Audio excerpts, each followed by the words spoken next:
Bem-vindos ao Tarsila Grita, que é um podcast ilustrado que se propõe em ser um lugar onde a gente possa falar e pensar sobre arte e moda e suas influências na sociedade.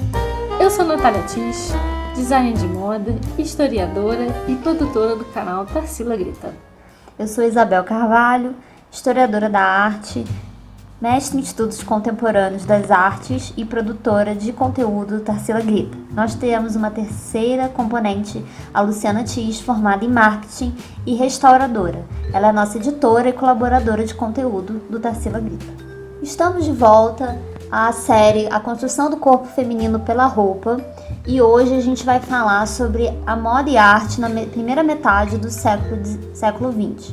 Na primeira parte da série, a gente falou do século XIX, a partir da relação da moda íntima, nessa construção do corpo como o corpo feminino foi sendo modelado ao longo desse século XIX inteiro. A gente vai fazer alguns episódios a partir do começo do século XX mesmo, até a década de 50, de 1950.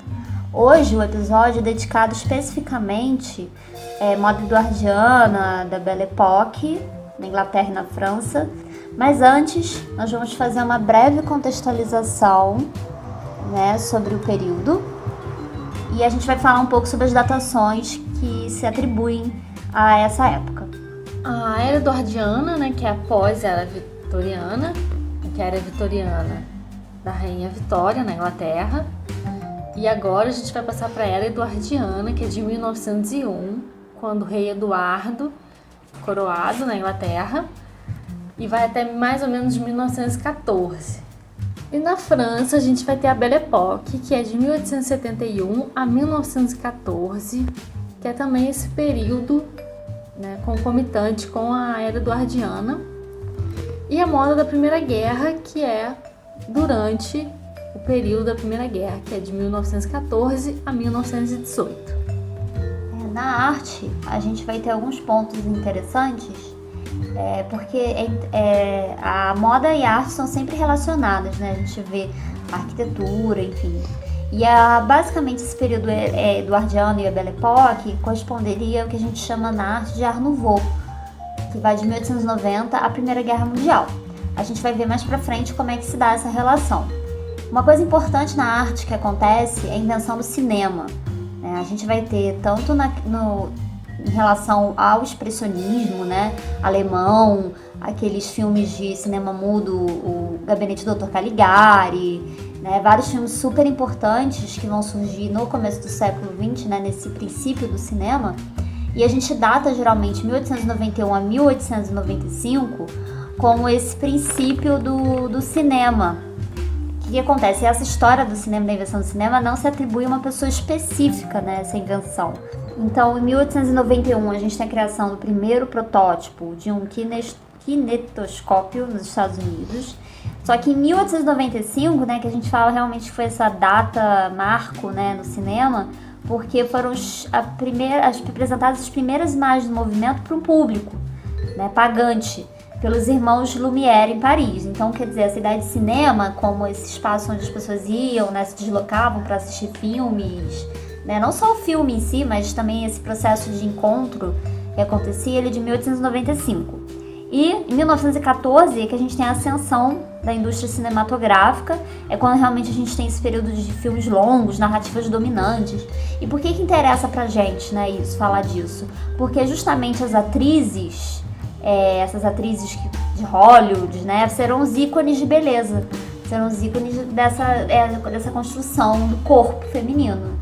Elas que vão servir como esse padrão para definir como é um corpo feminino ideal, E depois, a gente ainda falando da primeira metade do século XX, são as vanguardas históricas, o fauvismo, o cubismo, o dadaísmo, o surrealismo, todos esses ismos, esses movimentos que acontecem nessa primeira metade do século XX, que são movimentos questionadores da arte clássica, da arte da academia, da arte que se fazia até então. Então, a gente vai ver que na arte, esse movimento de vanguarda, de questionamento da arte moderna, ele também acontece, só que mais para a década de 20, mais para o Poiré, esses estilistas mais questionadores mesmo. E tem algo muito interessante também que vocês, se vocês quiserem, no YouTube tem vários videozinhos dos irmãos Lumière.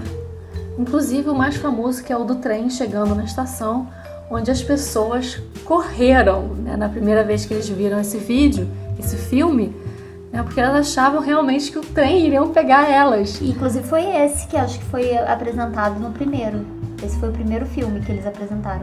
Bem curtinho, né? É, bem curtinho. Tem outros também das trabalhadoras saindo da fábrica. É só colocar Irmãos Lumière no YouTube que vocês vão achar vários filminhos deles. São muito legais. E agora a gente vai falar aqui sobre o Tesla, porque ele simplesmente, meio que inventa a eletricidade do jeito que a gente usa hoje. É a invenção desse sujeito que está sentado no meio desse monte de raios, né? Assustador. Ele é um marco, né, da nossa história, justamente porque a eletricidade ela vai modificar o comportamento social, né, e que mais uma vez muda o nosso modo de viver, porque vem a lâmpada, a eletricidade, então a gente pode ter um outro tipo, né, de vida à noite, que antes não era tão explorada como é agora. Sim, principalmente nos anos 20, né? Que vai explodir essa coisa das festas noturnas, né? Tem até em Boston, né? Porque o Tesla, ele nasceu, se eu não me engano, na Alemanha e foi para os Estados Unidos. Tem até são algumas ruas de Boston, acho que no final do século XIX, que já são iluminadas com eletricidade. Olha, com rede elétrica, né? Então, assim, já é uau, né? Um avanço tecnológico absurdo, né? Muito. E as pessoas ficavam acordadas até mais tarde. Se você pensar que também você tinha energia elétrica, né? Depois vai ter, bem mais pra frente, mas vai ter o rádio, né? Isso tudo vai interferir nas relações sociais, né? Até culminar hoje, né? Sim, até o teatro, né? Você vai modificar, né? Porque com a lâmpada você pode trocar a cor. Pode fazer vários efeitos, né? Muito interessante. Aí agora a gente vai ter uma foto do Eugène Atget, que foi um fotógrafo do final do século XIX e início do século XX. Ele foi super famoso nessa época e algumas pessoas falavam que era como se ele fotografasse lugares onde tinham acontecido algum tipo de crime, né? Algum assassinato, alguma coisa. Porque ele adorava, uma das coisas que ele mais gostava de fotografar eram as ruas de Paris vazias. Mas ele também fotografava pessoas, assim como nesta foto, que é durante um eclipse em 1912, que a gente pode observar que está todo mundo olhando para o eclipse com algum tipo de dispositivo na mão que filtrava a luz, porque olhar para o sol faz mal, né? Pode causar cegueira. E eles estão ali todos juntos, né, olhando para o sol e vendo o eclipse na rua. E o mais interessante é ver as roupas, né? As roupas. São homens com roupas de trabalho. De repente ele era um açougueiro, né, um padeiro. A gente não sabe identificar exatamente ali a profissão, mas... E homens com terno, boina, um menino com um jornal na mão. Então tem várias ali classes, vários tipos de trabalhadores. Todo mundo parando para ver o eclipse. Por mais que fossem de classes sociais diferentes, todos estavam interessados pela mesma coisa, né? E mais uma coisa, né? Mais uma modernidade, né? Você poder ver o eclipse, né? Durante o dia. Pois é, maravilhoso. Bom, outra questão também que a gente vai aprofundar mais pra frente, já falamos do Art Nouveau, né? Justamente essas estações de metrô de Paris, que vai ser uma revolução no final do século XIX e começo do século XX. Essa utilização do ferro e do vidro foi um marco importante na modernidade parisiense. A gente vai ver basicamente todas essas construções Art Nouveau com essa pegada, né? Inclusive esse metrô ele é muito Art Nouveau. Eles são feitos para durar. Isso é uma coisa assim fantástica, né? Que antigamente era maravilhoso. Eles são realmente, existem até hoje, estão aí intactos e em pé e maravilhosos, né? O Art Nouveau, ele tem essa ideia de mesclar vários elementos da arte. Então é a arte plástica com a utilidade, né? da coisa, então ele é bonito, ele não é só útil, e ele vem com essa pegada da organicidade da natureza. Então, se você observar mais atentamente essa entrada, e todas as entradas são diferentes, né? Você não tem nenhuma igual a outra. Eles têm como se fosse um tronco, né? Um caule que sai da base ali e vai criando flores, né? Então é maravilhoso.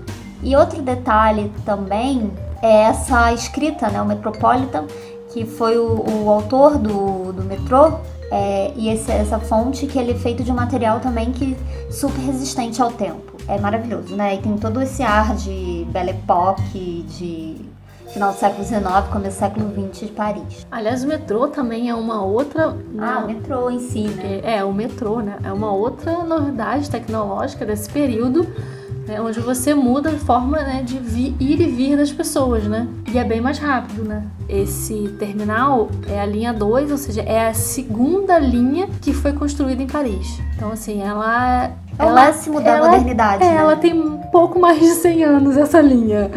Maravilhoso. Maravilhoso. E lindo, né? Eles ainda pensaram na estética, né? Sim, na estética. Eu adoro essa foto. Porque essa foto é na Exposição Universal, né, de 1900, e é uma calçada rolante que foi construída justamente para a Exposição Universal. As pessoas realmente vêm e vão nessa calçada e todo mundo queria andar porque era uma novidade. Com certeza. E não fazia muito esforço, né? Nenhum. Me lembra aquelas calçadas rolantes que tem lá no aeroporto, né? No Galeão. Né, sim. Pra levar as malas, né? E tal. Tem alguns aeroportos da Europa que tem essas escadas rolantes. Essas calçadas rolantes, essas esteiras rolantes, em que até mesmo a pessoa, se estiver com uma mala mais pesada, ela pode andar. Ótimo. Essa exposição universal, né, ela é um marco importante na história de Paris, no século XIX, no começo do século XX, justamente porque era um momento em que se apresentavam todas as inovações tecnológicas, né, e os artistas também adoravam, porque muitas das pesquisas antropológicas, dos arqueólogos, elas chegavam para essa exposição universal, coisas de países que as pessoas não conheciam, né, África, a Índia, toda a parte da Ásia, né? E aí chegavam essas curiosidades, né? Como curiosidades, né? Esses elementos culturais, e aí os artistas super se inspiravam. Então é um momento muito importante na arte, na história da arte, na história mesmo da humanidade. É um primeiro passo para a globalização, assim, de encontro dessas culturas, né? Sim. E aqui a gente tem o Parque Luna, que era um parque de diversão mesmo, que foi construído em 1907 em Paris. Tinha esse escorrega que todo mundo andava junto, né? Eu achei o máximo isso. Porque desce uma galera junta, né? É muito absurdo isso, né? Porque hoje a gente tem que esperar o outro descer, né? Não. As pessoas deviam se atropelar ali, loucamente. Não, ali tem o quê? 1, 2, 3, 4, 5 pessoas juntas descendo. E uma que tinha acabado de descer ali, né? Uma loucura, assim. E engraçado lá, você pode ver, ó, o cara da foto ali, né? A primeira pessoa da foto, ele tá de terno, né? Chapéu de palha, sapato. O homem aqui também embaixo, em pé, ele também está de chapéu de palha, todo bem vestido, né? E participando da brincadeira. Isso era moda, né? Esse chapéuzinho de palha, né? Esse chapéuzinho de palha E na segunda foto a gente já vê Londres, né? Também incluído nessa modernidade, né? Afinal, Londres é berço da Revolução Industrial. E aí a gente vê um caminhão e ao mesmo tempo uma espécie de uma motocicleta, né? Com garupa. É um carrinho com motocicleta de garupa, muito conhecido por filme. E essa bicicleta, super assim, difícil de acessar, né? Como é que se sobe nessa bicicleta, ninguém sabe. Mas é uma experiência incrível. Naquela época que não se tinha praticamente carro, era molezinha. Hoje em dia não dá, né? É meio complicado, Ainda bem que ela foi se adaptando às nossas realidades. E aí a gente tem o que é hoje. Linda essa foto, né? Eu acho que é um ônibus ali atrás. É um ônibus? Parece um caminhão, né? Então a gente tem o carro, moto e bicicleta, né? Mais 3 inovações tecnológicas desse início do século XX. Linda, né? E essa ponte com esses ferros, né, na lateral. É maravilhoso. E E nessa época, como eu falei, né, naquela cronologia, a gente vai ter esse momento do cinema. E esse filme que se chama Viagem à Lua, ele é de 1902, tem 14 minutos, muito rápido. E até hoje, assim, ele é visto como um dos grandes filmes, assim, da nossa história do cinema. Que é baseado no Júlio Verne, da Terra à Lua, e no Herbert Wells, né, Os Primeiros Homens na Lua. É um filme de ficção científica e de aventura, né, que conta essa história dessa... Então, a ideia de viagem à Lua já era uma coisa muito assim... que já era pensado, né? Como é que o homem chegou à Lua, como chegaria à Lua, como seria, como é a Lua. Então, essa coisa da ficção científica mesmo. E é lindo, né, essa imagem. Não, toda a estética do filme é linda. É linda, né? Aquela lua com a luneta, é super clássica. Então, esse momento do cinema é importante justamente por aquilo que eu falei pra vocês, que vão começar a surgir as musas, né? Esses ícones de beleza. Esse também é um filme que também está disponível no YouTube. É só você botar lá Viagem à Lua, que você vai ver o filminho inteiro. E é bem interessante, ele é curtinho, são 14 minutos. Ah, mas vale a pena. E vale, realmente, é muito lindo. E agora, a gente tem a Primeira Guerra Mundial, que é um momento de quebra. Primeira grande revolução no século XX, principalmente pra moda, né? Pra moda e pra arte, né? A arte fica praticamente também de uma forma escassa, né? A moda eu acho que ela tem uma revolução, ela continua, né? Assim, mas de um outro jeito, né? Mas a arte, ela meio que dá uma estagnada, ainda tem produção, mas... Então, assim, essa é uma foto, né, do rei Jorge V e a rainha Mary visitando o hospital durante a Primeira Guerra Mundial. E aí você pode ver que elas estão ali todas em formação, usando sua roupa de enfermeiras. A própria rainha tá com uma roupa bem simples, que a gente vai chamar mais tarde, a gente vai ver, né, da moda guerra. É um momento mesmo, né, de revolução, né, na moda. Então, assim, a Primeira Guerra acontece, né, depois de um momento social muito eufórico, né, com as novidades tecnológicas, como a gente viu previamente. Então, assim, essa guerra ela vem da necessidade de expandir mercados e economias e obter matéria-prima para as indústrias que estão produzindo a todo vapor, como a gente tem visto, né, com toda essa modernidade. Que aí depois da guerra a gente vai ver um momento completamente diferente das pessoas. Isso que é um momento muito eufórico, pré-Primeira Guerra Mundial. Um momento onde as pessoas estão... animadas, né? Animadas, felizes, sociedade... é o começo do século, Exatamente, né? Muitas tecnologias e tal, a gente está vivendo realmente o novo, tudo novo, e aí a gente entra numa guerra onde a gente tem uma escassez muito grande de tudo. É muito triste, né? É morte, as pessoas morrendo, e essas roupas passam a ser uma coisa utilitária, né? De fuga, de necessidade. Mais depois, né? Porque durante mesmo a guerra é mais mesmo uma necessidade, né? Tipo assim, você vai ter... Todos os produtos vão ser racionados, né? Então, assim, tecido vai ser racionado, porque ele vai ser voltado para os uniformes, né, dos soldados. O importante era ter uma roupa de qualidade. Sim, que durasse. Não uma quantidade de roupa, não. Né? Era uma roupa boa. Forte para aguentar, né, o tempo e racionado. Tudo racionado. A gente vai começar a finalmente falar, depois dessa contextualização histórica, vocês perceberam que é um período, apesar de bem curto, é um período que acontece muita coisa, é uma loucura. E aí a gente começa falando desse livro que a gente vai usar como base para analisar a moda, que é uma história, A Roupa e a Moda, uma história concisa, do James Laver. Né? Então ele vai começar falando esse capítulo o seguinte: o período que vai do início do século ao princípio da Primeira Guerra Mundial é geralmente chamado na Inglaterra de Era Eduardiana, apesar de o rei ter morrido em 1910.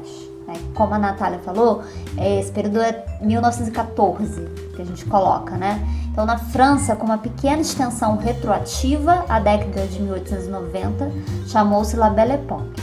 Nos dois países, a atmosfera era muito semelhante. Então, o que acontece? A gente acaba falando tudo de uma forma muito genérica, mas assim, abrange tanto a Inglaterra quanto a França e logo os Estados Unidos. Então, os Estados Unidos ele vai entrar tanto aquele que fornece a moda, que vai gerar a moda com essas atrizes, enfim, quanto também aquele que compra, né, essa moda francesa dos vão ver muito as atrizes, por exemplo, de Hollywood usando as estilistas francesas, enfim. Né? Então é todo esse intercâmbio, a gente começa a ver realmente essa globalização, esse momento em que os Estados Unidos entram como potência.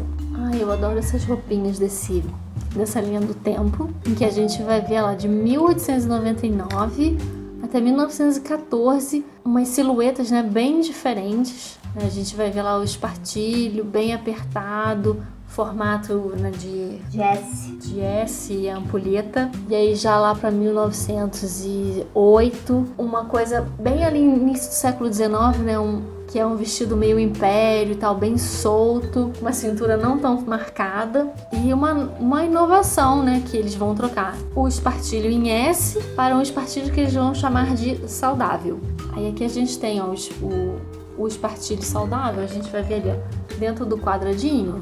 Em 1917, 1909 é o que eles vão chamar de espartilho saudável, que ele não apertava tanto a mulher, ele não fazia tanto a cintura fina. Ele já descia pro quadril. Né? E ele já descia pro quadril e ele era um pouco mais maleável do que aquele espartilho de 1901. Aquele espartilho de 1901 ele é bem duro, ele tinha que modelar bem o corpo, então ele tinha que ser bem forte, bem resistente, bem firme, né? E ao mesmo tempo levantar as partes que queria, né? O peito. Levantar o busto e empinar o bumbum. Já diferente do 1909. 1917, então, é só mesmo uma... É porque a roupa íntima ainda existe, né? E de certa forma ainda, de certo modo, modela o corpo. O sutiã, né? O sutiã tem enchimento, né? Então a roupa íntima sempre foi com essa busca de construir, modelar esse corpo, né? Hoje, um espartilho desse tipo de 1910, 1909 é tipo o spandex, né? Que é uma roupa íntima. Exatamente. E super usado. Tem gente que diz que é super desconfortável, eu nunca usei. Deve ser mesmo. E que nem era tão desconfortável em comparação ao que a gente tem nas épocas anteriores, né? É verdade. Porque aquilo ali era formado com hastes, né? Tal. Barbatana, né? E aí, só pra relembrar, a gente falou dessa Vênus lá no primeiro episódio da série. Justamente a gente fala dessa modelação do corpo feminino porque essa figura da Vênus de Willendorf, que é uma figura pré-histórica, ela dita justamente esse ideal de padrão de beleza, né, da mulher. E a mulher com um quadril largo, seios fartos, né, é justamente o papel de progenitora, né, a mulher como símbolo da fertilidade. Então eles dão ênfase na parte que interessa a eles. Então no século XIX a gente tratou muito dessa ideia da busca pelo aumentar a parte traseira do corpo da mulher, né, dando uma diminuída na parte da cintura, apesar da nossa Vênus ela ser mais cheinha, linda. Então respeitar essa forma natural do corpo, né? E aí a gente começa falando sobre esses espartilhos já do começo do século XX, que é uma coisa quase torturante, né? E o James Laver vai falar justamente que essa figura da mulher madura, dominadora, com esse busto pesado, que era o ideal que o próprio rei Eduardo, que justamente marca a série eduardiana, gostava. Então como ele fala, a moda, como sempre, era um reflexo de sua época. Se a mulher, ele preferia a mulher madura, fria e dominadora com busto pesado, cujo efeito era enfatizado pelos chamados espartilhos saudáveis, que a Natália falou.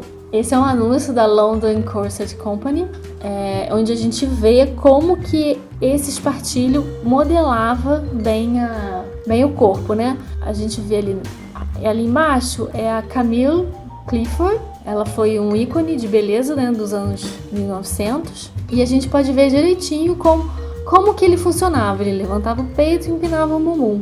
É essa postura que ela fica. Com a parte de cima toda pra frente, né? E o bumbum projetado pra trás. Vocês estão vendo que ela tá com o corpo inclinado? Tanto, né, a foto de cima quanto de baixo.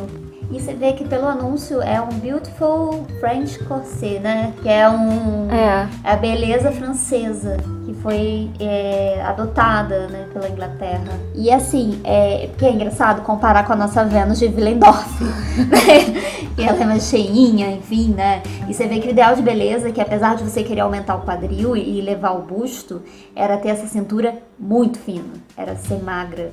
Mas o quadril e o busto continuam da nossa Vênus, né? Ai, mais uma foto do Eugênio. Essa foto eu adoro, eu acho linda. Que é uma loja de corsets. E aqui a gente pode ver vários tipos de corset sendo vendidos para vários tipos de corpos, né? Uma variedade grande. E aqui a gente já pode fazer uma comparação com o início do século XX. Aí, de novo, esse quadril bem largo. A Anna Held, ela era uma cantora polonesa que ficou conhecidíssima nos Estados Unidos. E ela tinha esse corpo que para a época era o ideal de beleza. Mas muito exagerado, né? Eu já vi em alguns lugares dizendo que existia tipo um Photoshop, que eles manipulavam as fotos. Então pode ser que ela nem tinha essa cintura tão fina. Mas assim, não sei se tinha Photoshop ou não. Mas aqui a gente pode ver assim, na outra foto, né, à esquerda, ele já não comprime mais tanto, né, a cintura, ele já é um pouco mais malhável, ele já não é mais tão rígido, ela já tá ali usando meia calça, ele também é mais comprido. Então assim, a silhueta, ela já tá um pouco mais mudada, né, de 1902 para 1908. 6 anos de diferença. Até mesmo o cabelo dela já tá um pouco mais diferente.